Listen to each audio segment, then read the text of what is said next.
Hello. They banned the app that changed my life, but stuff still happened. So what's up? I don't actually have like a fully structured thing today. I'm just gonna yap. I started on TikTok several years ago posting random crap for no reason. It was the pandemic. We were all going crazy. Eventually I posted a friggin' cum joke, and that's what went viral for me first and got me any sort of audience. That tracks. It tracks, it really does.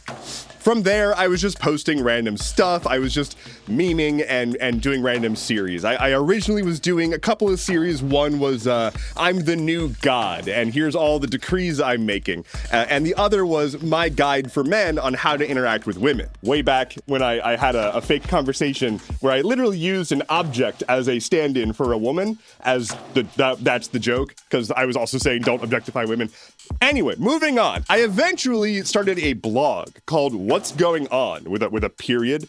More of a statement of like a what's going on. This blog was just a place for me to vent a little bit. here's some stuff I'm reading, and here's what I have to say about it. And eventually I started just also posting videos of the same format. And now we're here. In that span of time, I left my career and did this full time, which was huge for me because I've spent pretty much my entire life being as safe as possible, and finally took a chance on myself to do this. And was it a financially sound decision? No, but I'm much happier now. And so eventually I settled on Stuff Keeps Happening as the name of my show, and I've been doing a lot of that and all the while building a whole bunch of other stuff, like my community on Discord and my stream and everything else that I've been working on. I'm literally building games right now. I have no shortage of things that I am more than excited to be able to do. I, of course, have limited time and energy, but that's not going to stop me from trying to do everything I possibly can to bring a smile to your face. I know a lot of people know me as like a newsboy, right? But that's not really my passion. I just have a lot of things to say about stuff. It's why I don't say that I'm a journalist, and it's why I don't say that I'm an activist, because I highly respect people who are really, really talented journalists and activists, and I just don't count myself among them.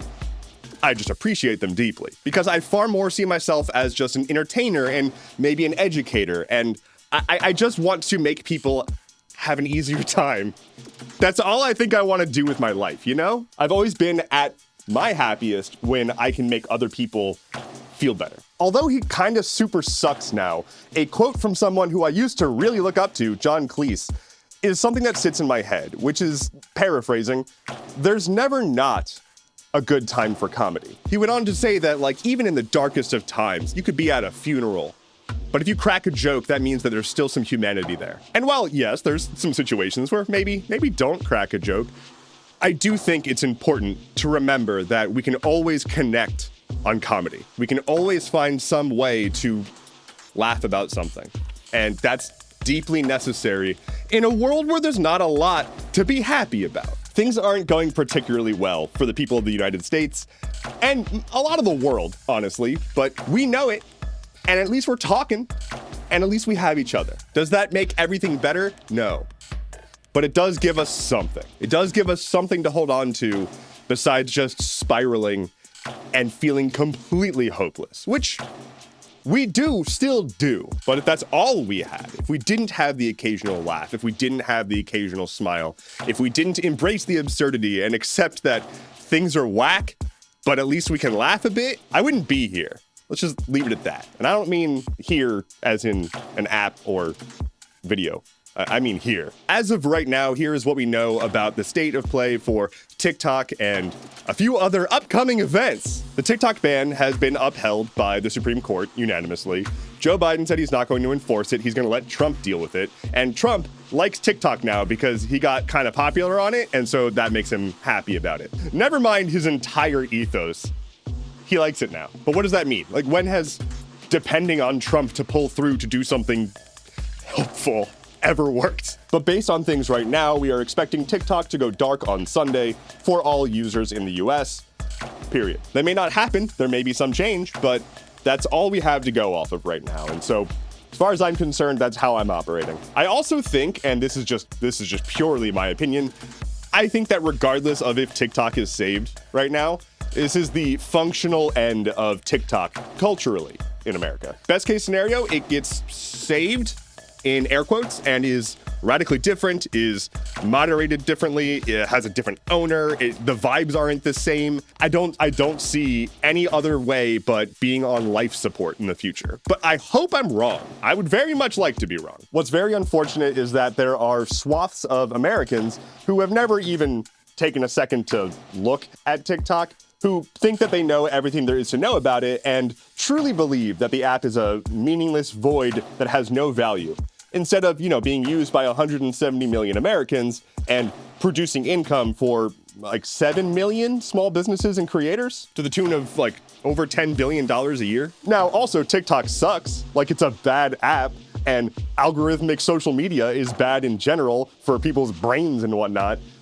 And also, it is helping a lot of people and connecting a lot of people for the good that it does do. And banning it is bad policy, and we know that, but it doesn't matter. It's not about privacy. It's about business and global posturing. Trump steps into the Oval Office on Monday, which is also MLK Day. Wow. And also they've moved his inauguration into the Capitol Rotunda, so all the people who have traveled to DC to watch the inauguration live are going to have to watch from the Capital One Arena on a TV screen. They're not particularly thrilled. He's been telling big stories about all the things he's going to do on his first day in office, and that our heads are going to spin, and he's going to do all these executive orders and whatnot.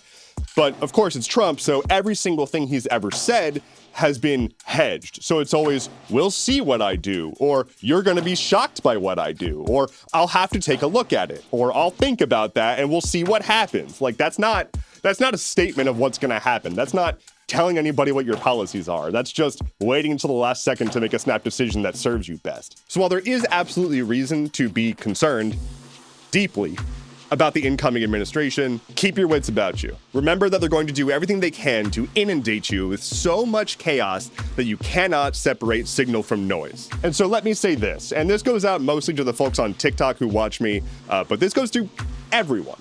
If you've never taken anything else away from me, let it be this. I frequently get comments from people saying that they would never have known about something going on unless they got it through TikTok or wherever they were seeing it. It's always whatever app they were on, they're like, I would never have known this without this app. I am not magic. I do not reach into the ether to pull out the headlines. I just read the news. If nothing else, I recommend once a day, once a week, something like that, just go to apnews.com. and check out what's on their front page. AP News, the Associated Press, they are not perfect, but they are generally fact-based reporting and usually have whatever's the most important thing right up top. Many news organizations just take what the AP posts and either directly reposts it or just rewrites it. So if I am ever wondering, like, what is the latest on a given important situation nationally and globally, I will literally just go to apnews.com as my first source to then figure out, do I need to be concerned about this, and where can I get more information? It is not my only source, it is just one, but it's the one that I tend to go to for casually being like, is anything going on? They will usually have quick and easy to digest information about current events quickly. From there, if you are inclined, dig deeper, Google things. It's not hard. But please, don't believe that you have no other way to get information. That is learned helplessness, and it only benefits the people who are at the top, who are wanting you to never learn more. Unfortunately, it does take effort, but that's life, baby! My plans moving forward are to lean further into longer form content, both on YouTube and Twitch and podcasts and whatnot. I also have my newsletter, which is completely free. You can sign up for that. There is a paid tier if you want to support me, but it's free. And I'll just keep posting to every platform that I'm on as long as I can, because that's what I do, and I need to have some sort of income, so yay. But for real, thank you all so very much. I still think this is just the beginning for me. So I got a lot I want to do. So take care, be well, and I'll see you soon. And here's the weather.